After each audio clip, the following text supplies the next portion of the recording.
We want to find all the solutions to this trig function in the interval 0 to 2 pi. So remember from the last video, that's just saying we want all of these solutions that appear within a circle. But we're not going to be able to solve this one quite the same way because we've got this sine squared in here. In order to do this, we're going to have to work with our Pythagorean trig identities. And these here are our three main identities. They're really worth memorizing. If you don't get around to it now, you will 100% need these for Calc 2. They are super important.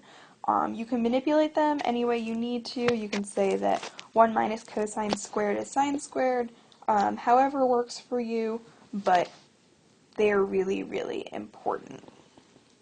So we've got that identity for sine squared, so I'm going to use it in order to change this sine squared into cosine, since we've got a cosine on the other side, so it's something we can work with.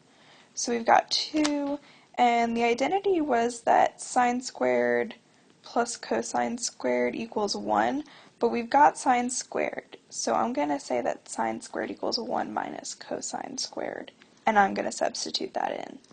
So we've got 1 minus cosine squared theta equals 2 minus cosine theta. Now distributing this 2, so we've got 2 minus 2 cosine squared theta equals 2 minus cosine theta. And now I'm going to get everything on the same side. So I'm going to add everything over here. Well, or subtract, whichever is appropriate. So we're going to have 2 cosine squared theta minus cosine theta equals 0? Yeah, because we're subtracting 2. So we can factor out a cosine from here. And we're going to have 2 cosine theta minus 1 equals 0. So now we've got this factored equation. We're going to solve it just like we would solve for any 0. So we have cosine of theta equals 0, and we're also going to have 2 cosine theta minus 1 equals 0. So let's focus on this first one. This is going to turn into theta equals cosine inverse of 0, right? And the second one, we've got 2 cosine theta equals 1, cosine theta equals 1/2. So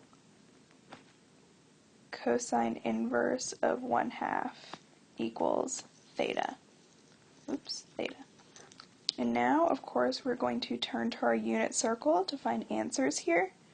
So looking at this first one, we want to know where the cosine equals 0, and remember, cosine is our x. So our cosine's either going to be 0 up here or down here, but remember our cosine inverse interval is these two quadrants, so that means our answer here for this theta is going to be pi over 2.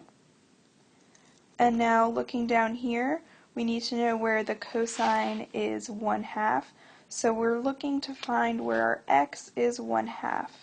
So our x is going to have to be positive, so it needs to be in this first quadrant.